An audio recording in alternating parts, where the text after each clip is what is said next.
ನಮಸ್ಕಾರ ವೀಕ್ಷಕರೇ. Playing different rolls, ತಾಯಿಯಾಗಿ, ಪ್ರೊಫೆಷ್ನಲ್ ಆಗಿ, ಮೆಡಿಟೇಟರ್ ಆಗಿ ಡೆಫಿನೆಟ್ಲಿ ತುಂಬ ಅಡಾಪ್ಷನ್ ಬೇಕಾಗುತ್ತೆ. ಅದರಲ್ಲಿ ಒಂದು compromising a bit on schedule. But adoption ಮತ್ತು ಫ್ಲೆಕ್ಸಿಬಿಲಿಟಿ, ಆಕ್ಸೆಪ್ಟೆನ್ಸ್ ಹೆಣ್ಮಕ್ಳಲ್ಲಿ ಸ್ವಲ್ಪ ಹೆಚ್ಚಿಗೆ ಇರೋದ್ರಿಂದ it is been very helpful for me. ಇವತ್ತಿನ ವಿಷಯ ನಿಮಗೆ ಗೊತ್ತೇ ಇದೆ. ನಾನು ಪೋಸ್ಟಲ್ಲಿ ಶೇರ್ ಮಾಡಿದ ಹಾಗೆ ತುಂಬ ಜನಕ್ಕೆ ಧ್ಯಾನದ ಬಗ್ಗೆ ಅತ್ಯಂತ ಹೆಚ್ಚು ಮೂಢನಂಬಿಕೆಗಳಿದೆ. ಎಲ್ಲ ಸರಿ, ಬಟ್ ನನಗಿದರಿಂದ ಏನು ಲಾಭ ಅನ್ನೋ ಪ್ರಶ್ನೆಗಳಿವೆ. ಸುಲಭವಾಗಿ ಏನಾದರೂ ಒಂದು ಕಲ್ತ್ಕೋಬೋದಾ ಒಂದು 2 ನಿಮಿಷದಲ್ಲಿ, ನನಗೆ ಪರ್ಸನಲ್ ಲೈಫಲ್ಲಿ ಹೆಲ್ಪ್ ಆಗೋಗೆ ಅನ್ನೋದು ಪ್ರಶ್ನೆ ಇದೆ. ಈ 3 ನಿಟ್ಟಿನಲ್ಲಿ ಇವತ್ತು ಚರ್ಚೆ ಮಾಡುವ ಪ್ರಯತ್ನವನ್ನು ಮಾಡೋಣ. ಮೊದಲನೇದಾಗಿ, ಮೂಢನಂಬಿಕೆಗಳು ಏನೇನಿದೆ ಅದ್ರ ಬಗ್ಗೆ ನಾನು ತುಂಬ ದೊಡ್ಡ ಪಟ್ಟಿಯನ್ನೇ ಮಾಡಬಹುದು. ಆದರೆ ಸ್ಪೆಸಿಫಿಕ್ ಆಗಿ ಕೆಲವೊಂದನ್ನು ನಾನಿವತ್ತು ಹೈಲೈಟ್ ಮಾಡಿ ಶೇರ್ ಮಾಡೋಕ್ಕೆ ಇಷ್ಟಪಡ್ತೀನಿ.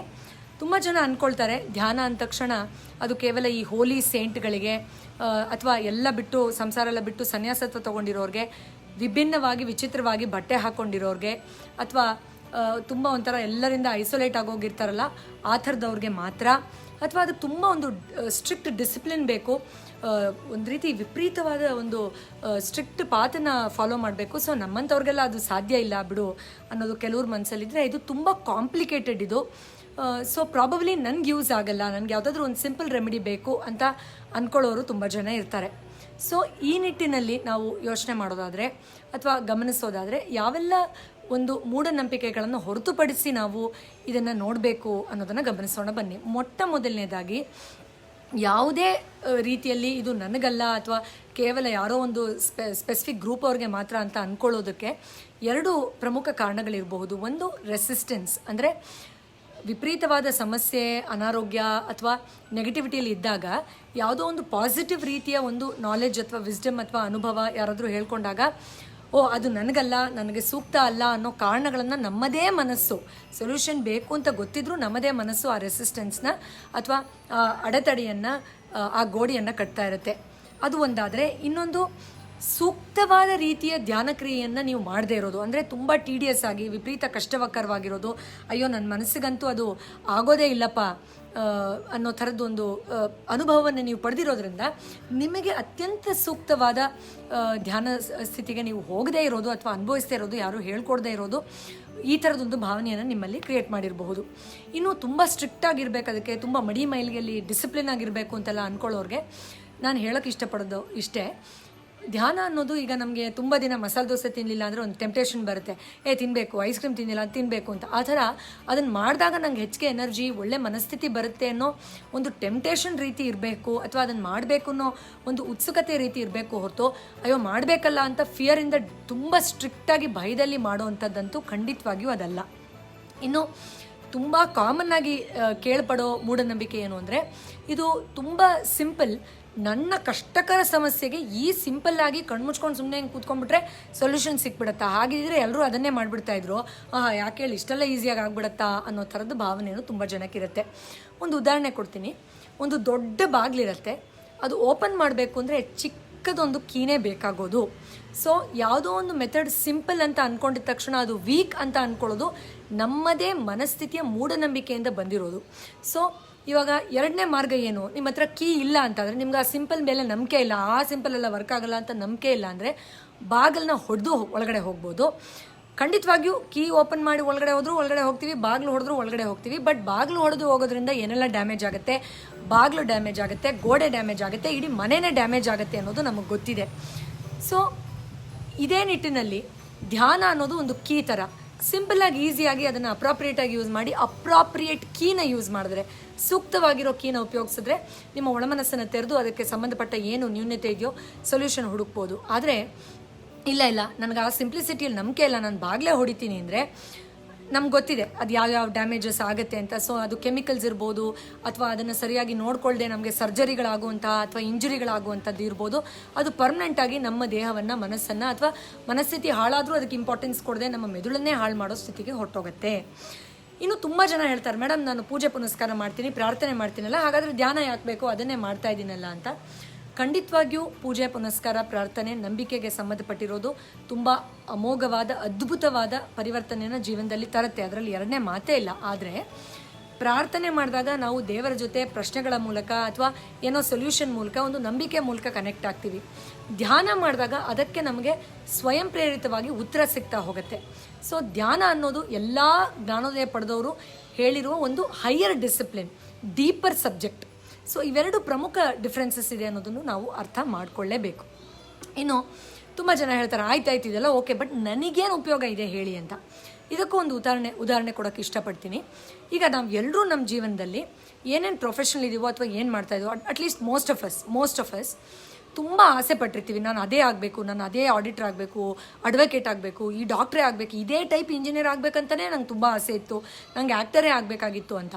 ಸೊ ಅಷ್ಟೆಲ್ಲ ಒದ್ದಾಡಿ ಕಷ್ಟಪಟ್ಟು ಆ ಪ್ರೊಫೆಷನ್ನೋ ಬಿಸ್ನೆಸ್ಸೋ ಮಾಡಿದ್ರೂ ಕೂಡ ಎಷ್ಟು ಹೆಚ್ಚು ಪ್ರಮಾಣದ ಆ್ಯಂಗ್ಸೈಟಿಯನ್ನು ನಾವು ಅನುಭವಿಸ್ತಾ ಇರ್ತೀವಿ ಅನ್ನೋದನ್ನು ನಾವು ನಮ್ಮ ಲೈಫಲ್ಲಿ, ಸುತ್ತಮುತ್ತ ಇರೋರ ಲೈಫಲ್ಲೂ ನೋಡಿದ್ದೀವಿ. ಇಷ್ಟೆಲ್ಲ ಕಷ್ಟಪಟ್ಟೆ ನಿಂಗೆ ಇವಾಗಲೂ ನೆಮ್ಮದಿ ಇಲ್ವಾ, ಅದನ್ನು ತೊಗೊಂಡ್ಮೇಲೂ ಅನುಭವಿಸಿದ್ಮೇಲೂ ನಿಮಗೆ ಪೀಸ್ಫುಲ್ ಅನ್ನಿಸ್ತಾ ಇಲ್ವಾ ಅನ್ನುತ್ತಾ ಕೇಳಿರೋದು ಅಥವಾ ನಾವೇ ಅಂದ್ಕೊಂಡಿರೋದು ಕೂಡ ನಮ್ಮ ಅನುಭವಕ್ಕೆ ಬಂದಿರುತ್ತೆ. ಅಂದರೆ ಎಷ್ಟೋ ಜನ ಇಷ್ಟ ಇರೋದು ಮಾಡ್ತಾಯಿದ್ರೂ ಕೂಡ ಲೈಫ್ ಮಿಸರಬಲ್ ಆಗೋಗಿದೆ. ನಂಗೆ ಚಿಕ್ಕ ವಯಸ್ಸು ಆದರೆ ತುಂಬ ವಯಸ್ಸಾಗಿರೋ ಥರ ಕಾಣಿಸ್ತಾ ಇದ್ದೀನಿ, ಚಿಕ್ಕ ವಯಸ್ಸಿಗೆ ನನಗೆ ನರೆಕೂದಲು ಬಂದಿದೆ, ಇಷ್ಟು ವಯಸ್ಸಲ್ಲೇ ನನಗೆ ನಿದ್ರೆ ಮಾಡೋಕ್ಕಾಗ್ತಾ ಇಲ್ಲ, ಅಥವಾ ನನಗೆ ಒಂಥರ ವಯಸ್ಸಾದವ್ರಿಗೆ ಬರುತ್ತಲ್ಲ ಸಿಮ್ಟಮ್ಸು, ಆ ಥರದ್ದು ಇವಾಗಲೇ ಬರೋಕ್ಕೆ ಶುರು ಆಗೋಗಿದೆ, ಚಿಕ್ಕ ವಯಸ್ಸಲ್ಲೇ ಮಂಡಿ ನೋವು, ಬೆನ್ನು ನೋವು ಅಥವಾ ಮರು ಆಗೋ ಥರ ಈ ಥರದ್ದೆಲ್ಲ ಸಮಸ್ಯೆಗಳು ನನಗೆ ಬರ್ತಾ ಇದೆ ಅಂತನೋ, ಅಥವಾ ಅವಾಗವಾಗ ಇಂಜರ್ಡ್ ಆಗ್ತಾ ಇರ್ತೀನಿ ನಾನು, ಆ ಥರದ್ದೇನು ನ್ಯೂನ್ಯತೆ ನನಗೆ ಯಾಕೆ ಈ ಬ್ಯಾಡ್ ಲಕ್ ಬಂದು ಒದಗಿದೆ ಅಂತನೋ, ಅಥವಾ ನನ್ನ ಮೈಂಡೇ ಕಂಟ್ರೋಲಲ್ಲಿ ಇಲ್ಲ ಅನ್ನೋ ಸ್ಥಿತಿಗೂ ಹೊರಟೋಗಿರ್ತಾರೆ. Though they have all that they need, ಅಂದರೆ ಅದಕ್ಕೆ ಸ್ಟ್ರೈವ್ ಮಾಡಿ ಸಿಕ್ಕಿದ್ರೂ ಕೂಡ ಇದಿಷ್ಟನ್ನು ಕಳ್ಕೊಂಡಿರ್ತಾರೆ. ಸೊ ನೀವು ನೋಡಿರ್ಬೋದು, ಯಾರೋ ಒಬ್ಬರು ಒಂದು ಸ್ವಲ್ಪ ಏನೋ ಜ್ಞಾನ ಹೆಚ್ಚಿಗೆ ಪಡೆದಿರ್ತಾರೆ ಅಥವಾ ಧ್ಯಾನ ಮಾಡ್ತಾರೆ ಅಂದರೆ ಅವ್ರ ಮುಖದಲ್ಲಿ ಒಂದು ಜ್ಯೋತಿ ಹಚ್ಚಿರೋ ರೀತಿ ತೇಜಸ್ ಹೊಳಿತಾ ಇರುತ್ತೆ, ಅಥವಾ ಅವರು ತಮ್ಮ ಲ್ಯಾಟೆಂಟ್ ಪೊಟೆನ್ಷಿಯಲ್ ಅಂದರೆ ಅಡಗಿರುವ ಎಲ್ಲ ಸಾಮರ್ಥ್ಯವನ್ನು, ಕ್ರಿಯೇಟಿವಿಟಿಯನ್ನು ಎಷ್ಟು ಅಮೋಘವಾಗಿ ಉಪಯೋಗಿಸ್ಕೊಳ್ತಾ ಇರ್ತಾರೆ. ಅಯ್ಯೋ ಇಷ್ಟೆಲ್ಲ ಮಲ್ಟಿ ಟಾಸ್ಕಿಂಗ್ ಮಾಡ್ತಾರಪ್ಪ, ಗ್ರೇಟ್ ಇವರು ಅಂತ ಅನಿಸೋ ರೀತಿ ಇರೋರನ್ನ ನೋಡಿರ್ತೀವಿ. ಸೊ ಮಲ್ಟಿಪಲ್ ಲೆವೆಲಲ್ಲಿ ಈ ಧ್ಯಾನನ ಉಪಯೋಗಿಸ್ಕೋಬೋದು. ಒಂದು ಬೇಸಿಕ್ ಲೆವೆಲ್ ಅಂದರೆ ನಮ್ಮ ಸರ್ವೇ ಸಾಮಾನ್ಯವಾದ ಸಮಸ್ಯೆಗಳನ್ನು ವಾಸಿ ಮಾಡೋಕ್ಕೆ, ಎರಡನೇದು ಆಧ್ಯಾತ್ಮಿಕವಾಗಿ ಉನ್ನತ ಸ್ಥಿತಿಗೆ ಹೋಗೋಕ್ಕೆ, ಎರಡನೇದನ್ನು ಸೈಡಲ್ಲಿ ಇಟ್ಕೊಳ್ಳೋಣ, ಅದು ನೋಡ್ಕೊಳ್ಳೋಣ ಆಮೇಲೆ ಬೇಕಾದ್ರೆ ಪೋಸ್ಟ್ ರಿಟೈರ್ಮೆಂಟ್ ಅಂತಲೇ ಅಂದ್ಕೊಳ್ಳಿ, ಆದರೆ ಆಸಕ್ತಿ ಇಲ್ಲ ಅಂದರೆ ಅಫ್ಕೋರ್ಸ್. ಬಟ್ ಮೊದಲನೇ ಲೆವೆಲಲ್ಲಿ ಒಂದು ಬೇಸಿಕ್ ಲೆವೆಲಲ್ಲಿ ನಮ್ಮ ಎನರ್ಜಿ ಜಾಸ್ತಿ ಆಗಬೇಕು, ನಾವು ಪಾಸಿಟಿವ್ ಥಿಂಕಿಂಗ್ ಮಾಡಬೇಕು, ಕಾನ್ಫಿಡೆನ್ಸ್ ಬರಬೇಕು, ಒಂದು ಸ್ಟೇಜ್ ಮೇಲೆ ಒಂದು 4 ಜನದ ಹತ್ರ ಹೋಗಿ ಮಾತಾಡೋಕ್ಕೆ ಒಂದು ಕಾನ್ಫಿಡೆನ್ಸ್ ಇರಬೇಕು, 10 ಜನದ ಜೊತೆ ಮಿಂಗಲ್ ಆಗೋಕ್ಕೆ ಒಂದು ಪಾಸಿಟಿವ್ ವೈಬ್ಸ್ ಇರಬೇಕು, ಇಮೋಷ್ನಲಿ ನಾವು ಸ್ಟ್ರಾಂಗ್ ಆಗಿರಬೇಕು. ಇಷ್ಟು ವೀಕ್ ಆಗಿದ್ರೆ ಸರಿ ಹೋಗಲ್ಲ ಅಂತನೋ, ಅಥವಾ ನಂಗೆ ಯಾವ್ದು ಸೂಕ್ತ ಅಲ್ಲ ಅನ್ನೋ ಡಯಟ್ನ, ಚಾಯ್ಸಸ್ನ, ಪಾರ್ಟ್ನರ್ಸ್ನ, ರಿಲೇಷನ್ಶಿಪ್ನ ನಾನು ಇಂಟ್ಯೂಟಿವ್ಲಿ ಅಂದರೆ ಅಂಥ ಕ್ರಿಯೆ ಮೂಲಕ ನಾನು ಅದನ್ನು ನ್ಯಾಚುರಲಾಗಿ ಮಾಡೋಕ್ಕೆ ಸಾಧ್ಯ ಆಗಿರಬೇಕು ಅಂತನೋ, ಅಥವಾ ಸಿಂಪಲ್ಲಾಗಿ ನಮ್ಮ ಹ್ಯಾಬಿಟ್ಸ್ಗಳನ್ನು ಬ್ಯಾಡ್ ಹ್ಯಾಬಿಟ್ಸ್ ಬಿಡಬೇಕು, ನನ್ನ ಸೆಕ್ಷುವಲ್ ಲೈಫಲ್ಲಿ ನಾನು ನಿಜವಾಗ್ಲೂ ಅದನ್ನು ಎಂಜಾಯ್ ಮಾಡಬೇಕು, ನಾನು ಪ್ರೊಫೆಷ್ನಲಿ ತುಂಬ ಕ್ರಿಯೇಟಿವಿಟಿ ತೋರಿಸ್ಬೇಕು, ನಾನು ಕರೆಕ್ಟ್ ಚಾಯ್ಸಸ್ ಮಾಡಬೇಕು, ಈ ಥರ ಅನ್ಲಿಮಿಟೆಡ್ ಎಕ್ಸಾಂಪಲ್ಸ್ ನಾನು ಕೊಡ್ತಾ ಹೋಗ್ಬೋದು. ಸೊ ಇದನ್ನೆಲ್ಲ ಕೇಳ್ತಾ ಆಲ್ರೆಡಿ ನಿಮ್ಮಲ್ಲಿ ತುಂಬ ಜನ ಅಯ್ಯೋ ಬಿಡಿ ಮೇಡಮ್, ನಾವು ಅದೆಲ್ಲ ಗೊತ್ತಿದೆ, ಎಷ್ಟು ಸತಿ ಹೇಳ್ತೀರಾ, ನಾವು ತುಂಬ ಬ್ಯುಸಿ, ಅದೆಲ್ಲ ಮಾಡೋಕ್ಕಾಗಲ್ಲ ಅಂತ ಹೇಳ್ತಾರೆ. ನಾನೊಂದು ಮತ್ತೆ ಇನ್ನೊಂದು ಎಕ್ಸಾಂಪಲ್ ಕೊಡ್ತೀನಿ, ಯೋಚನೆ ಮಾಡಿ ಇದ್ರ ಬಗ್ಗೆ. ಈ ಶೋ ಆದಮೇಲೂ ಓಪ್ರಾ ವಿನ್ಫ್ರಿಯಿಂದ ಹಿಡ್ಕೊಂಡು ಸ್ಟೀವ್ ಜಾಬ್ಸ್ವರೆಗೂ, ಬಿಲ್ ಗೇಟ್ಸಿಂದ ಹಿಡಿದು ನಮ್ಮ ವಿರಾಟ್ ಕೊಹ್ಲಿವರೆಗೂ ಯಾರನ್ನೇ ನೀವು ನೋಡಿ, ಅವ್ರು ಎಲ್ಲರೂ ಧ್ಯಾನ ಮಾಡ್ತಾರೆ, ಅದ್ರ ಬಗ್ಗೆ ಅವ್ರು ಓಪನ್ ಆಗಿ ಮಾತಾಡಿದ್ದಾರೆ ಕೂಡ. ಸೊ ಇವ್ರಿಗೆಲ್ಲ ಏನು ಮಾಡೋಕ್ಕೆ ಕೆಲಸ ಇಲ್ಲ, ಫ್ರೀ ಆಗಿದ್ದಾರೆ, ಅದಕ್ಕೆ ಧ್ಯಾನ ಮಾಡ್ಕೊಂಡು ಕೂತಿದ್ದಾರೆ ಅಂತ ನಿಮ್ಗೆ ಅನ್ಸುತ್ತಾ? ನಿಮ್ಗಿಂತ ವಿಪರೀತ ಬ್ಯುಸಿ ಅವರು, ಅಷ್ಟು ಮಲ್ಟಿ ಟಾಸ್ಕಿಂಗ್ ಮಾಡ್ತಾರೆ, ಅಷ್ಟು ಅದ್ಭುತ ರೆವಲ್ಯೂಷನ್ನ ಸಮಾಜಕ್ಕೆ ಮಾಡಿದ್ದಾರೆ. ನಾನು ಕೇವಲ ಒಂದು 3-4 ಎಕ್ಸಾಂಪಲ್ ಕೊಟ್ಟೆ, ಅನ್ಲಿಮಿಟೆಡ್ ಎಕ್ಸಾಂಪಲ್ಸ್ ಕೊಡ್ಬೋದು, ಫೇಮಸ್ ಆಗಿರೋರು, ಪಾಪ್ಯುಲರ್ ಆಗಿರೋರು, ಸಮಾಜಕ್ಕೆ ಒಳ್ಳೇದು ಮಾಡಿದವ್ರದ್ದು. ಬಟ್ ಅವರು ಎಲ್ಲರೂ ಧ್ಯಾನಕ್ಕೆ ಪ್ರಾಮುಖ್ಯತೆಯನ್ನು ಕೊಟ್ಟು ಮಾತಾಡ್ತಾರೆ ಅಂದರೆ it is so simple to understand that ಅವರು they are very very busy, ಅದನ್ನು ಒಂದು ಅತ್ಯಂತ ಮುಖ್ಯವಾದ ಕ್ರಿಯೆಯಾಗಿ ಮಾಡ್ತಾರೆ ಅನ್ನೋದೇ ಅವ್ರದ್ದು ಒಂದು ಕೇಂದ್ರ ಬಿಂದುವಾಗಿದೆ ಅಂತ. ಸೊ ಅವ್ರಿಗಿಂತ ಬ್ಯುಸಿನಾ ನೀವು ಅನ್ನೋದನ್ನು ನೀವೇ ಉತ್ತರ ಕೊಟ್ಕೋಬೇಕು. ಎನಿವೆ, ನಾನು ಯಾವಾಗಲೂ ಈ ಕತೆ ಹೇಳ್ತಾ ಇರ್ತೀನಿ, ಸುಮಾರು ಸತಿ ಹೇಳಿದ್ದೀನಿ. ಒಬ್ಬ ಶಿಷ್ಯ ಗುರುವಿಗೆ ಜ್ಞಾನೋದಯ ಮಾರ್ಗ ಹೇಳ್ಕೊಡಿ ಅಂತ ಯಾವಾಗಲೂ ಕಾಡಿಸ್ತಾನೆ ಇದ್ದಂತೆ. ನಾಳೆ ಹೇಳ್ಕೊಡ್ತೀನಿ, ಮುಂದಿನ ವಾರ, ಮುಂದಿನ ವರ್ಷ ಅಂತ ಅವರು ಮುಂದಕ್ಕೆ ಹಾಕ್ತಾಯಿದ್ರು. ಒಂದು ಸತಿ ಅವ್ನಿಗೆ ತುಂಬ ಕೋಪ ಬಂದುಬಿಡುತ್ತೆ. ಗುರುಗಳೇ, ಎಷ್ಟತಿ ನೀವು ಹೇಳ್ಕೊಡ್ತೀನಿ ಅಂತ ಹೇಳ್ತಾನೆ ಇದ್ದೀರಾ, ನಂಗೆ ಈಗಲೇ ಹೇಳ್ಕೊಡಿ ಅಂತ. ಸೊ ಅದನ್ನು ಕೇಳಬೇಕಾದ್ರೆ ಅವರಿಬ್ಬರು ಹರಿಯೋ ನೀರಲ್ಲಿ ಸ್ನಾನ ಮಾಡ್ತಿದ್ರಂತೆ. ಸೊ ಆ ಗುರುಗಳವನ್ನ ಜೋರಾಗಿ ಅದುಮಿ ಉಸಿರು ಕಟ್ಟೋ ಥರ ನೀರು ಒಳಗಡೆ ದೂಕ್ತಾರೆ. ಇನ್ನೇನು ಅವ್ನು ಪ್ರಾಣ ಹೋಗಬೇಕು, ಕೈ ಬಿಡ್ತಾರೆ, ಅವ್ನು ಆಚೆ ಬಂದು ಅಂತ ಜೋರಾಗಿ ಉಸಿರು ತೊಗೊಂಡು, ಏನು ಹಿಂಗೆ ಮಾಡಿಬಿಟ್ರಿ, ನಾನು ಸತ್ತೇ ಹೋಗ್ತಾ ಇದ್ದೀನಿ, ಒಂದು ಉಸಿರು ಒಂದೇ ಒಂದು ಸೆಕೆಂಡ್, ಮಿಲಿ ಸೆಕೆಂಡ್ ಬಿಟ್ಟಿದ್ರು ನಾನು ಸತ್ತೋಗ್ಬಿಡ್ತಾ ಇದ್ದೆ, ಏನು ಈ ಥರ ನಾ ಮಾಡೋದು ನೀವು ಅಂತ. ಆ ಗುರುಗಳು ಸ್ಮೈಲ್ ಮಾಡ್ತಾ ಹೇಳ್ತಾರಂತೆ, ನೋಡು, ನಿನಗೆ ಜ್ಞಾನೋದಯಕ್ಕೆ ಇಷ್ಟು ಡೆಸ್ಪಿರೇಷನ್ ಅಂದರೆ ನೀನು ಲಾಸ್ಟ್ ಬ್ರೆತ್ ತೊಗೊಳಕ್ಕೆ ಎಷ್ಟು ನಿನಗೆ ಡೆಸ್ಪಿರೇಷನ್ ಬಂತೋ ಅಷ್ಟು ಡೆಸ್ಪಿರೇಷನ್ ಬಂದಾಗ ನೀನು ರೆಡಿ ಇದೆಯಾ ಅಂತ ಅರ್ಥ. ಅಲ್ಲಿವರೆಗೂ ಸುಮ್ಮನಿರು, ನಾನು ಹೇಳ್ತೀನಿ ಅಂತ. ಸೊ ನಿಮಗೆ ನಿಜವಾಗ್ಲೂ ನಾನು ಸಕ್ಸಸ್ಫುಲ್ ಆಗೋಕ್ಕೆ ಅರ್ಹನಿದ್ದೀನಿ, ನನಗೆ ಆ ಕೆಪಾಸಿಟಿ ಇದೆ ಅನ್ನೋ ಸೂಪರ್ ಪವರಲ್ಲಿ ನಿಮ್ಮಲ್ಲೇ ಇರುವ ಆ ಬಿಲೀಫ್ ಸಿಸ್ಟಮ್ನ ನೀವು ಜಾಗೃತ ಮಾಡಿಕೊಂಡ್ರೆ ಮಾತ್ರ ಇದಕ್ಕೆ ಎಸ್ ಅಂತೀರ ಹೊರತು, ಇಲ್ಲಾಂದರೆ ಡೆಫಿನೆಟ್ಲಿ ಪ್ರತಿದಿನ ಕಾರಣ ಕೊಡುತ್ತೆ ನಿಮ್ಮ ಮನಸ್ಸು. ಇವತ್ತು ಬೇಗ ಎದ್ದೇಳಿಲ್ಲ, ಇವತ್ತು ಲೇಟ್ ಆಯಿತು, ಇವತ್ತು ಅದು ಇದು ನಮ್ಮಂಥವ್ರಿಗಲ್ಲ ಅಂತ ನಾನು ಆವಾಗಲಿಂದ ಹೇಳಿದ್ದು. ಯಾವುದಾದ್ರೂ ಒಂದು ಕಾರಣನ ಗ್ಯಾರಂಟಿ ನಿಮ್ಮ ಮನಸ್ಸು ಕೊಡುತ್ತೆ. ಯಾಕೆ ಅಂದರೆ ನಾನು ಮೊದಲೇ ಹೇಳಿದೆ, ರೆಸಿಸ್ಟೆನ್ಸ್ ಅಂದರೆ ನಾವು ಎಷ್ಟು ನೆಗೆಟಿವ್ ಇರ್ತೀವಿ ಅಂದರೆ ಪಾಸಿಟಿವ್ ಐಡೆಂಟಿಟಿ ಡೆವಲಪ್ ಆಗುತ್ತಿದ್ರಿಂದ ಅಂದರೆ ಅದು ನಾನು ಆಗೋಕ್ಕೆ ಚಾನ್ಸೇ ಇಲ್ಲ, ನನಗೆ ಅಷ್ಟು ಆರ್ಥಿಕ ಪರಿಸ್ಥಿತಿ ಇಲ್ಲ, ನಾನು ನೋಡೋಕ್ಕೆ ಚೆನ್ನಾಗಿಲ್ಲ, ನಮ್ಮ ತಂದೆ ತಾಯಿ ಬಡವರು, ನಂಗೆ ಆಸ್ತಿ ಇಲ್ಲ, ನಂಗೆ ಜಾಬ್ ಸರಿ ಹೋಗಲಿಲ್ಲ, ನಾನು ಫೇಲ್ ಆದೆ, ಈ ಥರ ನಮ್ಮ ಬಗ್ಗೆ ನಮಗೆ ನಂಬಿಕೆ ಇಲ್ಲದೆ ಇರೋದ್ರಿಂದ ಅದನ್ನು ಅಟ್ರ್ಯಾಕ್ಟ್ ಮಾಡೋಕ್ಕೆ ಅದು ಯಾವತ್ತೂ ಒಪ್ಪೋದಿಲ್ಲ. ನಿಮ್ಮದೇ ಭಾಗದ ಒಂದು ಮನಸ್ಸು. ಅದರಿಂದ ಯಾರು ಆ ಸೂಪರ್ ಪವರ್ನ ನಂಬ್ತಾರೋ ಅವರಿಗೆ ಇದು ಬೇಗ ಅಟ್ರ್ಯಾಕ್ಟ್ ಆಗುತ್ತೆ ಅನ್ನೋದನ್ನು ನಾವು ಒಪ್ಕೊಳ್ಳೇಬೇಕು. ಇನ್ನೊಂದು ಮೋಸ್ಟ್ ಇಂಪಾರ್ಟೆಂಟ್ ಏನಂದರೆ, ತುಂಬ ಜನ ಹೇಳ್ತಾರೆ ಧ್ಯಾನ ಮಾಡಿದಾಗ ನಂಗೆ ಏನೂ ಕಾಣಲ್ಲ ಮೇಡಮ್, ಧ್ಯಾನ ಮಾಡಿದಾಗ ಏನೇನೋ ಕಾಣಿಸ್ಬೇಕಲ್ವಾ, ಕಲರ್ ಎಲ್ಲ ಹಂಗೆ ಹಿಂಗೆ ಕಣ್ಣು ಮುಚ್ಕೊಂಡು ಮೆಸ್ಮರೈಸ್ ಆಗಿ ಜ್ಞಾನ ತಪ್ಪಿ ಪ್ರಜ್ಞೆ ಹೋಗಿ ಏನೋ ಒಂಥರ ಮೆಸ್ಮರೈಸಮ್ ಥರ ಎಲ್ಲ ಆಗಬೇಕಲ್ಲ, ಅದೆಲ್ಲ ಆಗ್ತಾಯಿಲ್ಲ ಮೇಡಮ್, ನನಗೆ ಕಣ್ಣು ಮುಚ್ಚಿದಾಗ ನೆಗೆಟಿವ್ ಥಾಟ್ಸ್ ಬರುತ್ತೆ ಅಂತ. ನಾನು ಒಂದೇ ಒಂದು ಸ್ಟೇಟ್ಮೆಂಟ್ ಮಾಡ್ತೀನಿ, ನೀವು ರಿಪೀಟವಾಗಿ ಮನಸ್ಸಲ್ಲಿ ಆಮೇಲೆ ಯೋಚನೆ ಮಾಡಿ. ಧ್ಯಾನ ಮಾಡೋದು ಧ್ಯಾನವನ್ನು ಬೆಟರ್ ಮಾಡೋಕ್ಕಲ್ಲ, ಲೈಫನ್ನು ಬೆಟರ್ ಮಾಡ್ಕೊಳ್ಳೋಕ್ಕೆ. I repeat, we meditate not to make meditation better, ಅದು ಇನ್ಎವಿಟೇಬಲ್, ಅದು ಹಾಗೆ ಆಗುತ್ತೆ, but to make life better. So ನೀವು ಧ್ಯಾನ ಮಾಡಿದ ತಕ್ಷಣ ಅವ್ರಿಗೇನೋ ಕಾಣಿಸ್ತು, ನಂಗೆ ಕಾಣಿಸ್ತಾ ಇಲ್ವಲ್ಲ, ಅವ್ರಿಗೆ ಯಾರೋ ರಾತ್ರಿ ಕನ್ಸಲ್ಟ್ ಬಂದರು, ನಂಗೆ ಬಂದಿಲ್ವಲ್ಲ, ಅವ್ರಿಗೆ ಏನೇನೋ ಬಂದು ಏನೇನೋ ಆಯ್ತಂತೆ, ನನಗಾಗ್ಲಿಲ್ವಲ್ಲ, ಅವ್ರು ಹಿಂಗೆಲ್ಲ ಮಾಡಿದ್ರು ನಂಗಾಗ್ಲಿಲ್ವಲ್ಲ. ನೋ, ಸಾರಿ, ಅದಲ್ಲ ಧ್ಯಾನ. ನೀವು ಒಂದು ಅರ್ಧ ಗಂಟೆಲಿ 1 ಮಿಲಿ ಸೆಕೆಂಡ್ ಅಥವಾ 1 ಮಿನಿಟ್ ಅಥವಾ ಫ್ಯೂ ಸೆಕೆಂಡ್ಸ್ ಒಂದು ನಿರಾಳವಾದ ಸ್ಥಿತಿಗೆ ಹೋಗಿ ಬಂದ್ರಿ, ಅಥವಾ ಅಟ್ಲೀಸ್ಟ್ ಮೀ ಟೈಮ್, ನನಗೆ ಅಂತ ನಾನು ಟೈಮ್ ಕೊಟ್ಕೊಂಡಪ್ಪ, ಏನೋ ಓಡ್ತಾಯಿತ್ತು ಟ್ರೈನ್ ಥರ, ಬಟ್ ಅಟ್ಲೀಸ್ಟ್ ಸುಮ್ಮನೆ ಕೂತ್ಕೊಂಡೆ, ನಾನು ಅಷ್ಟಾದರೂ ಮಾಡಿದ್ನಲ್ಲ, ಬಾಡಿನ ಅಟ್ಲೀಸ್ಟ್ ರೆಸ್ಟ್ ಮಾಡಿದ್ನಲ್ಲ, ನಾನು ಸುಮ್ಮನೆ ಕೂತ್ಕೊಂಡಲ್ಲ ಒಂದು ಅರ್ಧ ಗಂಟೆ ಅನ್ನೋ ಥರ ಒಂದು ಪರ್ಸ್ನಲ್ ಟೈಮನ್ನು, ಅದಕ್ಕೆ ಹೆಸರು ಆಧ್ಯಾತ್ಮ ಧ್ಯಾನ ಅಂತ ಕೊಟ್ಟಿದ್ದೇ ಆದರೆ ಅದರಿಂದ ನಿಮ್ಮ ಲೈಫ್ ಬೆಟರ್ ಹೇಗಾಗ್ತಾ ಹೋಗುತ್ತೆ ಅನ್ನೋದು ಇಂಪಾರ್ಟೆಂಟ್ ಹೊರತು ಧ್ಯಾನದಲ್ಲಿ ನೀವು ಡಿಸ್ಡಮಾರ್ ಜಾದು ಏನು ಮಾಡಿದ್ರಿ ಅನ್ನೋದು ಅಲ್ಲ. ಇದು ತುಂಬ ದೊಡ್ಡ ಮೂಢನಂಬಿಕೆ.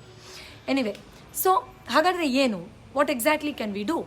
ನೀವು ಯಾವ ಥರದ ಸಿಂಪಲ್ ಕ್ರಿಯೆಗಳನ್ನು ಅಡಾಪ್ಟ್ ಮಾಡ್ಕೋಬೇಕು ಅಂದರೆ, ಹೆಚ್ಚು ನೀವು ರಿಲ್ಯಾಕ್ಸ್ಡ್ ಆಗಬೇಕು, ಹೆಚ್ಚು ನಿರಾಳ ಮನಸ್ಸಲ್ಲಿ ಬರಬೇಕು, ಹೆಚ್ಚು ಅವೇರ್, ಸಂಪೂರ್ಣ ಪ್ರಜ್ಞೆಯಿಂದ ಮಾಡುವ ಪ್ರತಿ ಕೆಲಸವನ್ನು ಮಾಡುವ ರೀತಿಯಲ್ಲಿ, ಅದು ಜಗಳನೂ ಆಗಿರ್ಬೋದು, ಸಂಪೂರ್ಣ ಪ್ರಜ್ಞೆಯಿಂದ 100% ಇನ್ ದಟ್, ಸಂಪೂರ್ಣ ಪ್ರಜ್ಞೆಯಿಂದ ಊಟ, ಸಂಪೂರ್ಣ ಪ್ರಜ್ಞೆಯಿಂದ ಮಗು ಜೊತೆ ಆಡೋದು, ಸಂಪೂರ್ಣ ಪ್ರಜ್ಞೆಯಿಂದ ಒಂದು ಗಿಡಕ್ಕೆ ನೀರು ಹಾಕೋದು, ಸಂಪೂರ್ಣ ಪ್ರಜ್ಞೆಯಿಂದ ಒಂದು ಚಿಟ್ಟೆ ಬಂದರೆ ಅದನ್ನು ಅಬ್ಸರ್ವ್ ಮಾಡಿ ಅಲ್ಲಿ ನಿಂತ್ಕೊಳ್ಳೋದು, ಸ್ನಾನ ಮಾಡಬೇಕಾದ್ರೆ ನೀರಿಗೆ ಸಂಪೂರ್ಣ ಪ್ರಜ್ಞೆಯಿಂದ ಅದ್ರ ಜೊತೆ ಕಮ್ಯುನಿಕೇಟ್ ಮಾಡೋದು, ಈ ಥರ I can go on giving unlimited examples. So complete free, complete aware ಆಗುವ ಪ್ರಯತ್ನವನ್ನು ಮಾಡುವ ಕ್ರಿಯೆ ಏನಿದೆ ಅದರಲ್ಲಿ ನಾವು ಹೆಚ್ಚು ಜಾಗೃತರಾಗ್ತಾ ಹೋಗ್ತೀವಿ. ನೀವು ಯಾವುದೇ ಆಧ್ಯಾತ್ಮದ ಪುಸ್ತಕ ತೊಗೊಂಡು ಹೋದಿ, ಡೈರೆಕ್ಟ್ಲಿ ಆರ್ ಇಂಡೈರೆಕ್ಟ್ಲಿ ಈ ವಿಚಾರ ಅದರಲ್ಲಿ ಖಂಡಿತವಾಗಿಯೂ ಚರ್ಚೆ ಆಗಿರುತ್ತೆ. ಎಷ್ಟೇ ಹಳೆ ಪುಸ್ತಕ ತೊಗೊಳ್ಳಿ, ಎಷ್ಟೇ ಹೊಸದಾದರೂ ತೊಗೊಳ್ಳಿ ಸೈಂಟಿಫಿಕ್ ಆಗಿ. ಸೊ ಈ ಅಲೈವ್ ಆಗಿರುವ ನಿಟ್ಟಿನಲ್ಲಿ ನಾವು ಏನು August 1 30ನೇ ತಾರೀಕುವರೆಗೂ ಪ್ರತಿನಿತ್ಯ 7 o'clock 7:13 ನಾನು ಇನಿಷಿಯಲಿ ಹೇಳಿದೆ, ಆಲ್ಮೋಸ್ಟ್ 1 hour ಹೋಗ್ತಾ ಇದೆ ಅದು. It is so beautiful. 8 o'clock ಮಾಡಿದ್ವಿ. ಪ್ರತಿನಿತ್ಯ ಒಂದೊಂದು ವಿಷಯವನ್ನು ತೊಗೊಳ್ತಾ ಇದ್ದೀವಿ.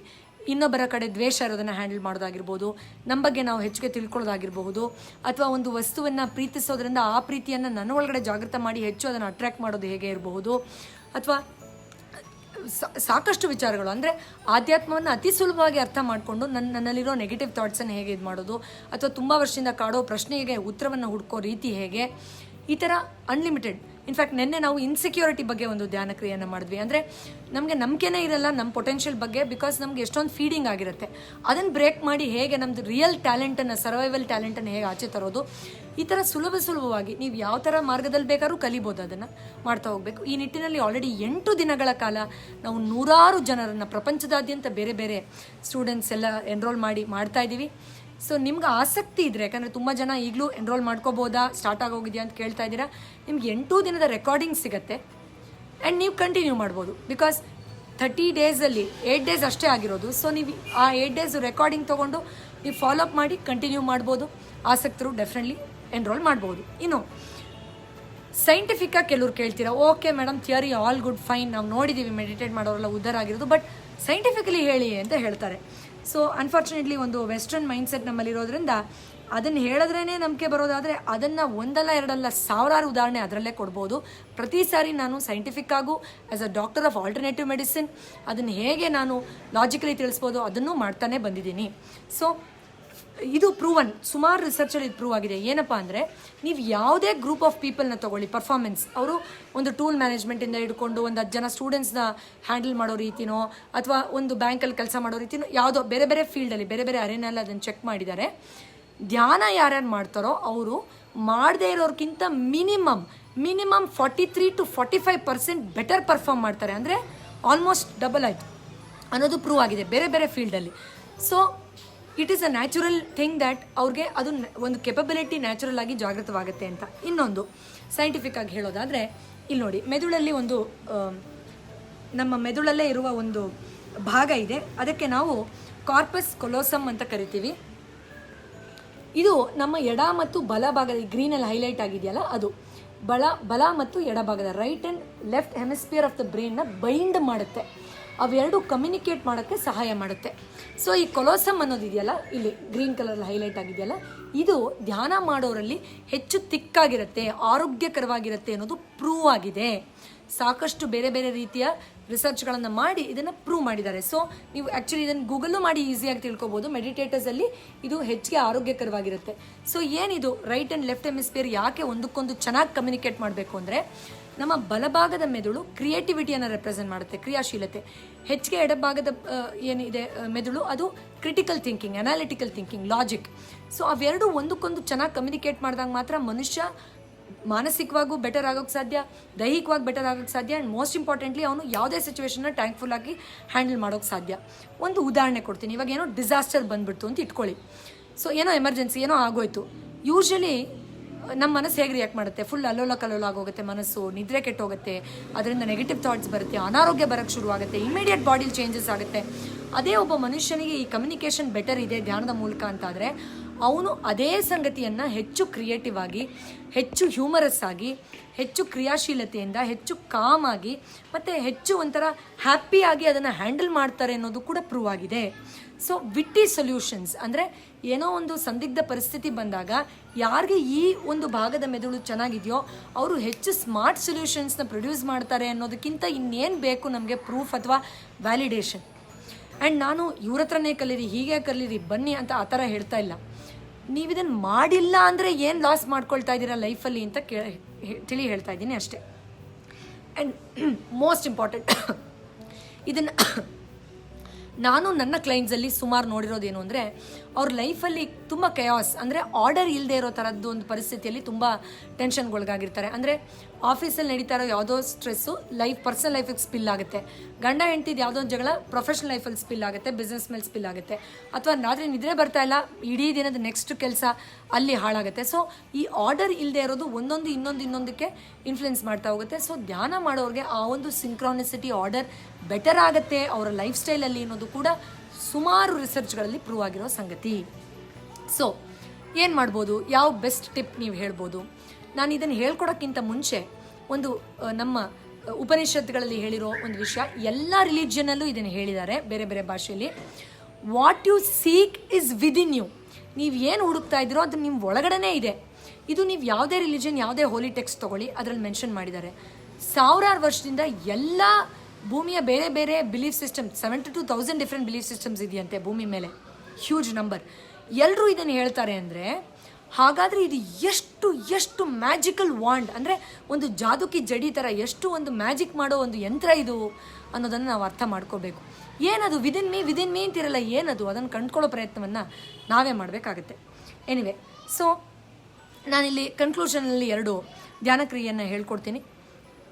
ನಾನು ಪ್ರತಿ ಸಾರಿ ಬೇರೆ ಬೇರೆ ಮೆಥಡ್ಸ್ ಹೇಳ್ಕೊಡ್ತಾ ಬಂದೀನಿ. ತುಂಬ ಖುಷಿ ಆಗುತ್ತೆ. ಸಾಕಷ್ಟು ಜನ ಕನ್ಸಲ್ಟೇಷನ್ಸ್ ಮಾಡಬೇಕಾದ್ರೆ, ಮೇಡಮ್ ನನಗೆ ಅಂದರೆ ವ್ಯಾಲಿಡೇಷನ್ ನಾನು 10 ವರ್ಷಗಳಿಂದ, ಪ್ರಮುಖವಾಗಿ 8 ವರ್ಷದಿಂದ ಮೀಡಿಯಲ್ಲಿ ತೋರಿಸ್ತಾ, ನನ್ನ ಕೇಸ್ ಸ್ಟಡೀಸಲ್ಲೇ ಜೊತೆಲಿ ನನ್ನ ಪೇಷಂಟ್ಗಳನ್ನೇ ಕೂಣಿಸ್ಕೊಂಡು ಎಷ್ಟೋ ಸಾರಿ ಅವ್ರ ಪ್ರೀ ಆ್ಯಂಡ್ ಪೋಸ್ಟ್ ರಿಪೋರ್ಟ್ಗಳನ್ನು ತೋರಿಸಿ ವ್ಯಾಲಿಡೇಷನ್ ಮಾಡಿದ್ದೀನಿ. ಅದು ಬ್ರೀದಿಂಗ್ ಇಶ್ಯೂ ಬೆಟರ್ ಇರ್ಬೋದು, ಸ್ಕಿನ್ ಪ್ರಾಬ್ಲಮ್ ಇರ್ಬೋದು, ಇರಿಟೇಬಲ್ ಬೌಲ್ ಸಿಂಡ್ರೋಮ್ ಬೆಟರ್ ಆಗಿದೆ, ಸ್ಕಿನ್ದು ನಂದು ಎಲ್ಲೂ ತೋರಿಸಿ ಸರಿ ಹೋಗದೆ ಇರೋದಿರ್ಬೋದು, ನಿದ್ರೆ ಬೆಟರ್ ಆಗಿದೆ, ಮೇಡಮ್ ನಾನು ಕನ್ಸೀವ್ ಆಗೋಕ್ಕೆ ಆಗ್ತಿರ್ಲಿಲ್ಲ, ನಾನು ಕನ್ಸೀವ್ ಆಗಿದ್ದೀನಿ ಇರ್ಬೋದು, ಅಥವಾ ಎನ್ ನಂಬರ್ ಆಫ್ ಇಶ್ಯೂಸ್, ಅಥವಾ ಹೆಣ್ಮಕ್ಳಲ್ಲಿರೋ ಪೀರಿಯಡ್ ಸೈಕಲ್ದು issue, back pain, digestion issue, ಮೈಕೈ ನೋವು, I can go on and on. ಅದರದ್ದು ಎಲ್ಲ ಪ್ರೂಫನ್ನು ನೀವು ನನ್ನ ಯೂಟ್ಯೂಬಲ್ಲಿ ನೂರಾರು TV ಚಾನಲ್ನ ನಿದರ್ಶನಗಳಲ್ಲಿ ನೀವು ನೋಡಬಹುದು. ಅದು ಬಿಟ್ಟು ಈಗ ನಾನೇನು ರೀಸೆಂಟ್ ಟೈಮ್ಸಲ್ಲಿ ಸೋಷಿಯಲ್ ಮೀಡಿಯಲ್ಲಿ ಆ್ಯಕ್ಟಿವ್ ಆದಮೇಲೆ ಶೇರ್ ಮಾಡ್ತಾ ಇದ್ದೀನಿ, ಆ ಟಿಪ್ಸನ್ನು ಮಾತ್ರ ಫಾಲೋ ಮಾಡಿ. ಮೇಡಮ್ ನಾನು 60% ವಾಸಿ ಆದೆ, ಮೇಡಮ್ ನಾನು ಪೂರ್ತಿ ಚೆನ್ನಾಗಿ ಹೋಗಿದ್ದೀನಿ ಅಂತ ಹೇಳಿದಾಗ ಆ ಖುಷಿಯನ್ನು ನಾನು ಮಾತಿನಲ್ಲಿ ಹೇಳೋಕ್ಕಾಗಲ್ಲ. ನೀವು ನನ್ನ ಕಮೆಂಟ್ ಸೆಕ್ಷನ್ ನೋಡಿದ್ರೇ ಒಂಥರ ಎಷ್ಟು ಖುಷಿ ಆಗುತ್ತೆ. ನನ್ನ ಸ್ಟೂಡೆಂಟ್ ಯಾರೋ ಹೇಳ್ತಾಯಿದ್ರು, ಮೇಡಮ್ ಏನು ಬೇಡ ಬರೀ ಕಮೆಂಟ್ ಸೆಕ್ಷನ್ ಓದಿದ್ರೇ ಕನ್ವಿನ್ಸ್ ಆಗ್ಬೋದು ಅಂತ ಹೇಳ್ತಿರ್ತಾರೆ. ಅದು ನನಗೂ ತುಂಬ ಹುಮ್ಮಸ್ ಕೊಡುತ್ತೆ. Yes, I have to do something more for the society ಅಂತ. ಅದರಿಂದ ಫ್ರೀಯಾಗಿ ಸುಮಾರು ಟಿಪ್ಸನ್ನು ನಾನು ಹೇಳ್ಕೊಡ್ತಾನೆ ಇರ್ತೀನಿ. ಇವತ್ತು ಹೇಳ್ಕೊಡ್ತೀನಿ 2 ಟಿಪ್ಸ್. ಏನಂದರೆ, ನೀವು ಫ್ರೀಯಾಗಿ ಕೂತಿದ್ದಾಗ, ಧ್ಯಾನದಲ್ಲಿದ್ದಾಗ, ಅಥವಾ ಮನಸ್ಸು ನಿರಾಳವಾಗಿದೆ, ಎಲ್ಲೋ ಪ್ರಶಾಂತವಾದ ಜಾಗಕ್ಕೆ ಹೋಗಿರ್ತೀರ, ಆ ಟೈಮಲ್ಲಿ ತುಂಬ ಖುಷಿ ಕೊಟ್ಟ 5 ಸೆನ್ಸಸ್ಗೆ ಸಂಬಂಧಪಟ್ಟ ಅನುಭವವನ್ನು ಸುಮ್ಮನೆ ರೀಕಾಲ್ ಮಾಡ್ಕೊಳ್ಳಿ. ಉದಾಹರಣೆಗೆ, ನೀವು ದಿ ಮೋಸ್ಟ್ ಬ್ಯೂಟಿಫುಲ್ ಸೀನರಿಯನ್ನು ನೋಡಿದ್ದು ಯಾವುದು ಅದನ್ನು ಜಸ್ಟ್ ರೀಕಾಲ್ ಮಾಡ್ಕೊಳ್ಳಿ. ಸೊ 5 ಸೆನ್ಸಸ್ ನೋಡೋದು, ಸ್ಮೆಲ್ಲು, ಟಚ್ಚು, ಫೀಲ್ ಅಲ್ವಾ. ಸೊ ನೆನಪು ಮಾಡ್ಕೊಳ್ಳಿ. ಅಂದರೆ ಪ್ಲೆಷರ್ ಕೊಟ್ಟಿದ್ದಲ್ಲ, ನಿಜವಾದ ಆನಂದವನ್ನು ಕೊಟ್ಟು ಆ ಆನಂದ ನಿಮ್ಮ ಒಳಗಡೆ ತುಂಬ ದಿನ ಇದ್ದು ಅದು ಪರಿವರ್ತನೆ ತಂದ ದೃಶ್ಯ. ಯಾರಿಗೂ ಅದು ಹಿಮಾಲಯ ಪರ್ವತ ನೋಡಿದ್ದು, ನನ್ನ ಮಗು ಹುಟ್ಟಿದಾಗ ಅದನ್ನು ನೋಡಿದ್ದು, ಅಥವಾ ಫಸ್ಟ್ ಟೈಮ್ ಒಂದು ಸುಂದರವಾದ ಕಮಲ ಅರಳಿದ್ದು ನೋಡಿದ್ದು, ಈ ಥರ ಏನು ಬೇಕಾದ್ರೆ ಇರ್ಬೋದು. ಸೊ ಅದನ್ನು ಒಂದು 2 ನಿಮಿಷ ಹಾಗೆ ಆ ದೃಶ್ಯವನ್ನು ಮನಸ್ಸಲ್ಲೇ ಮೆಲ್ಕು ಹಾಕ್ಕೋಬೇಕು. First time most beautiful thing touch ಮಾಡಿದ್ದು ಫೀಲು. ತುಂಬ ಜನ ಹೆಣ್ಮಕ್ಳಿಗೆ ಅದು ನನ್ನ ಮಗು ಅಂತ ಹೇಳ್ತಾರೆ, ಅಥವಾ ಒಂದು ಹೂವು ಟಚ್ ಮಾಡಿದ್ದಿರ್ಬೋದು, ಅಯ್ಯೋ ಒಂದು ಪಕ್ಷಿನ ಟಚ್ ಮಾಡಿದೆ ಅದು ಎಷ್ಟು ಸಾಫ್ಟಾಗಿತ್ತು ಗೊತ್ತಾ ಅಂತ ಇರ್ಬೋದು. So the most beautiful touch ever, ಅದನ್ನು ಒಂದು 2 ನಿಮಿಷ ಮೆಲ್ಕು ಹಾಕಿ ಆ ಸಂತೋಷವನ್ನು, ಆನಂದವನ್ನು, ಪ್ಲೆಷರ್ ಅಲ್ಲ ಆನಂದ, ನಾನು ಲಾಸ್ಟ್ ಟೈಮ್ ಹೇಳಿದ್ದೀನಿ ಇದರ ಡಿಫ್ರೆನ್ಸ್ ಲಾಸ್ಟ್ ಲೈವಲ್ಲಿ ಹೇಳ್ತಾ ಇದ್ದೆ, ಅದನ್ನು ಮೆಲ್ಕು ಹಾಕಿ. ಇನ್ನು 3ನೇದು, ತುಂಬ ಅಂದರೆ ಇದಕ್ಕಿಂತ ಬೆಟರ್ ಸುಗಂಧ ನಾನು ತೊಗೊಂಡೇ ಇಲ್ಲಪ್ಪ ಸ್ಮೆಲ್ ಮೂಲಕ ಅಂತ ಅನಿಸೋದು, ಅದನ್ನು ನೀವು ಫೀಲ್ ಮಾಡಿ ಒಂದು 2 ನಿಮಿಷ. ಈ ಥರ 5 ಸೆನ್ಸಸ್ಗೂ ಸಂಬಂಧಪಟ್ಟ ಹಾಗೆ ಸ್ಪರ್ಶ ಯಾವುದು ಬೆಸ್ಟ್ ಅನ್ನಿಸ್ತು, ಸ್ಮೆಲ್ ಯಾವುದು ಬೆಸ್ಟ್ ಅನ್ನಿಸ್ತು, taste this was the ultimate taste. ನೀವು ಅನ್ಬೋದು ಮೇಡಮ್ ದಿನ ತಿಂತೀವಿ ಆ ಥರ ಟೇಸ್ಟ್ ಸುಮಾರು ಇರುತ್ತೆ ಅಂತ, ರ್ಯಾಂಡಮ್ ಆಗಿ ಪಿಕ್ ಮಾಡಿ ವಿಚ್ ವಾಸ್ ದಿ ಅಲ್ಟಿಮೇಟ್. ತುಂಬ ಜನಕ್ಕೆ ಅಮ್ಮ ಮಾಡಿದ ಯಾವುದೋ ಒಂದು ರೆಸಿಪಿ ಇರುತ್ತೆ, ಸೊ ಇಲ್ಲ ಈ ಪ್ರಸಾದ ಅಲ್ಟಿಮೇಟ್ ಆಗಿತ್ತು, ಹಬ್ಬ ದೇವರೇ ಆ ಒಂದು ಅನ್ನದ ಮೂಲಕ ಕಾಣಿಸೋಗಿತ್ತು, ಅದನ್ನು ಮೆಲ್ಕು ಹಾಕಬೇಕು. ಏನಾಗುತ್ತೆ ಅಂದರೆ ನಾವು ಎಷ್ಟೋ ಸಾರಿ ಬರೀ ನೆಗೆಟಿವ್ ಯೋಚನೆ ಮಾಡಿ ಮಾಡಿ ಸ್ಟ್ರೆಸ್ ಕೆಮಿಕಲ್ಸ್ ಎಷ್ಟು ರಿಲೀಸ್ ಮಾಡಿರ್ತೀವಿ ಅಂದರೆ, ಇದ್ರ ಬಗ್ಗೆ ಸುಮಾರು ಸತಿ ವಿಸ್ತಾರವಾಗಿ ಹೇಳಿದ್ದೀನಿ. ಬಟ್ ಎಲ್ಲೋ ಒಂದು ಕಡೆ ನಿಮ್ಮದೇ ಹ್ಯಾಪಿ ಕೆಮಿಕಲ್ಸ್, ಅಂದರೆ ಅದು ಸೆರೋಟೋನಿನ್ ಇರ್ಬೋದು, ಮತ್ತೊಂದು ಹ್ಯಾಪಿ ಕೆಮಿಕಲ್ ಇರ್ಬೋದು, ಅದನ್ನು ರಿಲೀಸ್ ಮಾಡ್ಕೊಳಕ್ಕಾಗತ್ತೆ ಅಂದರೆ ನೀವು ಅದಕ್ಕೇನೋ ಮಾಡಬೇಕು. ಸುಮ್ಮನೆ ಅದು ಕುತ್ಕೊಂಡು ನೀವು ಏನು ಬೇಕಾದ್ರೂ ಮಾಡು, ನೀನು ಎಷ್ಟು ಬೇಕಾದ್ರೂ ಜಂಕ್ ಹಾಕು, ನಾನು ರಿಲೀಸ್ ಮಾಡ್ತೀನಿ ಪಾಪ ನೀನು ಅಂತ ಹೇಳೋಲ್ಲ. You have spoiled it, you do it. ಈಗ ಯಾರನ್ನೋ ಕೋಪ ಮುನಿಸ್ಕೊಳ್ಳೋ ಥರ ಮಾಡ್ತೀರಾ ಅಂದರೆ ಅವ್ರು ಏನು ಎಕ್ಸ್ಪೆಕ್ಟ್ ಮಾಡ್ತಿರ್ತಾರೆ, ವಾಪಸ್ ಹೋಗಿ ಅವ್ರಿಗೆ ಸಾರಿ ಕೇಳಿ ಓಕೆ ಡನ್ ಅಂತ ಹೇಳೋ ಥರ ಏನೋ ಒಂದು ಎಕ್ಸ್ಪೆಕ್ಟೇಷನ್ ಇಟ್ಕೊಂಡಿರ್ತಾರಲ್ವ naturally, otherwise things will only get ruptured. So ಆ ಥರ ನೀವು ಈ 5 ಸೆನ್ಸಸ್ಗೆ ಸಂಬಂಧಪಟ್ಟಾಗಿ ಬೆಸ್ಟ್ ಟೇಸ್ಟ್, ಬೆಸ್ಟ್ ದೃಶ್ಯ, ಬೆಸ್ಟ್ ಅನುಭವ, ಬೆಸ್ಟ್ ಥಾಟ್, ಬೆಸ್ಟ್ ಟಚ್, ಈ ಥರದ್ದು ಒಂದು 5-10 ನಿಮಿಷ ಮೆಲ್ಕು ಹಾಕಿ, ಅಷ್ಟೇ ನೀವು ಮಾಡಬೇಕಾಗಿರೋದು. ಆಗ ಮೆದುಳಲ್ಲಿ ರಿಕವರಿಗೆ ಸಂಬಂಧಪಟ್ಟದ್ದು ಆ ಥರದ್ದೇ ಅನುಭವಗಳನ್ನು ಹೆಚ್ಚೆಚ್ಚು ನಾನು ಅಟ್ರ್ಯಾಕ್ಟ್ ಮಾಡಬೇಕು ಅಂದರೆ ಅದೇ ಅನುಭವ ಇಲ್ಲದೆ ಇರಬಹುದು, ಬಟ್ ಅದೇ ಥರದ ಖುಷಿ, ಅದೇ ಥರದ ನೋಟ, ಅದೇ ಥರದ ಸ್ಪರ್ಶ, ಅಂದರೆ ಮನಸ್ಸಿಗೆ ಆನಂದ ಕೊಡುವ, ಏಳಿಗೆ ಕೊಡುವ, ಆ ಹೀಲಿಂಗಿಗೆ ಸಂಬಂಧಪಟ್ಟ ಫೀಲಿಂಗನ್ನು ನಾನು ಟ್ರಿಗರ್ ಮಾಡ್ಕೊಳ್ಬೇಕು ಅನ್ನೋ ಅನುಭವವನ್ನು ಅದು ಜಾಗೃತಗೊಳಿಸ್ತಾ ಹೋಗುತ್ತೆ. ಎಷ್ಟು ಅದ್ಭುತವಾದ ವಿಚಾರ, ಇದನ್ನು ನೀವು ಮಾಡ್ಬೋದು. ಇನ್ನು 2ನೇ ಧ್ಯಾನ, ಇದು ನನ್ನ ಫೇವ್ರೆಟ್. ಇಲ್ಲಿ ಸುಮಾರು ಜನ ನಾವು ಏನು ತಪ್ಪು ಮಾಡ್ತೀವಿ ಅಂದರೆ, ಕ್ರೈಸಿಸನ್ನು ಮ್ಯಾನೇಜ್ ಮಾಡೋದು ನನಗೆ ಆಲ್ರೆಡಿ ಬಂದ್ಬಿಟ್ಟಿದೆ, ಕ್ರೈಸಿಸ್ ಬಂದಾಗ ನೋಡ್ಕೊಳ್ಳೋಣ ಇರು, ಬರದೇ ಇರೋದನ್ನು ಇವಾಗಲೇ ಆಗ ಅಂದ್ಕೊಳ್ಳೋದು ಅಂತ ಅಂದ್ಕೊಳ್ತಾರೆ. ಬಟ್ ಪ್ರಿಪ್ರೇಷನ್ ಅನ್ನೋದು ತುಂಬ ತುಂಬ ಇಂಪಾರ್ಟೆಂಟ್. ಸೊ ನೆಕ್ಸ್ಟ್ ಟೈಮ್ ಏನಾದರೂ ನನಗೆ ತುಂಬ ಭೀಕರವಾದ ಸಂಗತಿ ನಡೀತಲ್ಲ, ಆ ಥರದ್ದು ಏನಾದರೂ ನಡೆದಾಗ ನಾನು ಹೇಗೆ ಬೆಟರ್ ಹ್ಯಾಂಡಲ್ ಮಾಡ್ಬೋದು. ಫಾರ್ ಎಕ್ಸಾಂಪಲ್ ನಿಮ್ಮ ಪಾರ್ಟ್ನರ್ ಜೊತೆ ಜಗಳ ಇರಬಹುದು, ಅಥವಾ ನಾನೆಲ್ಲೋ ಹೋಗಿ ಕಾರು ಹೊಡೆದೆ, ಆಗ ನಾವು ಹೆಂಗೆಲ್ಲ ಕಿರ್ಚಾಡ್ತೀವಿ ರೇಗಾಡ್ತೀವಿ ನಮ್ಗೆ ಗೊತ್ತು. How can I better handle that? ಅಥವಾ ನಮ್ಮ ತಂದೆ ತಾಯಿ ವಯಸ್ಸಾದವರು, ಅವರು ಕ್ರ್ಯಾಂಕಿಯಾಗಿ ನಡ್ಕೋತಾರೆ ಎಷ್ಟೋ ಸಾರಿ.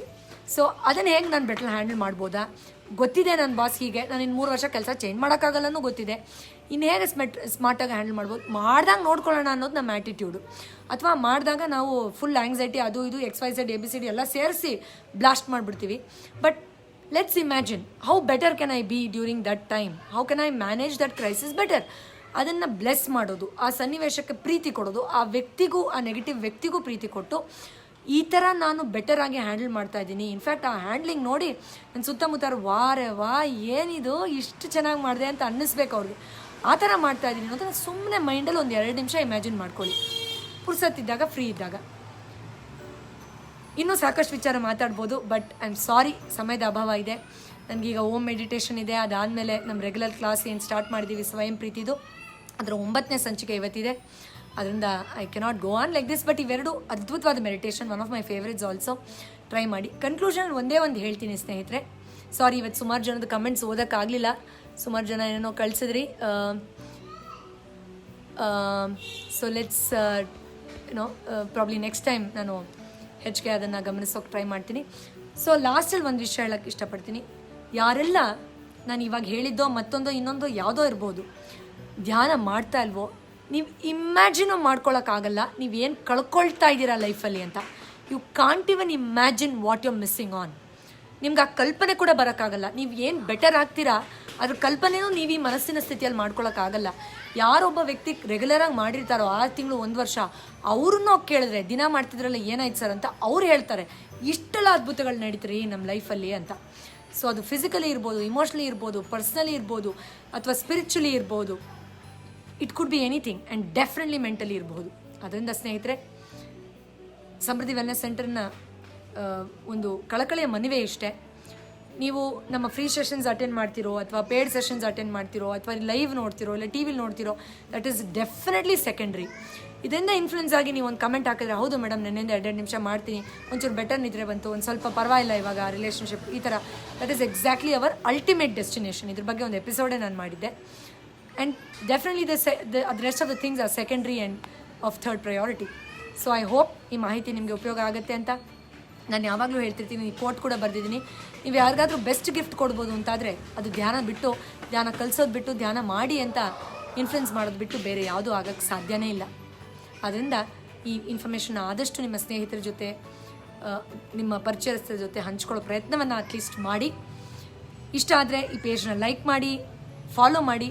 ಥ್ಯಾಂಕ್ ಯು ಸೋ ಮಚ್ ನಿಮ್ಮೆಲ್ಲ ಸಪೋರ್ಟಿಗೂ.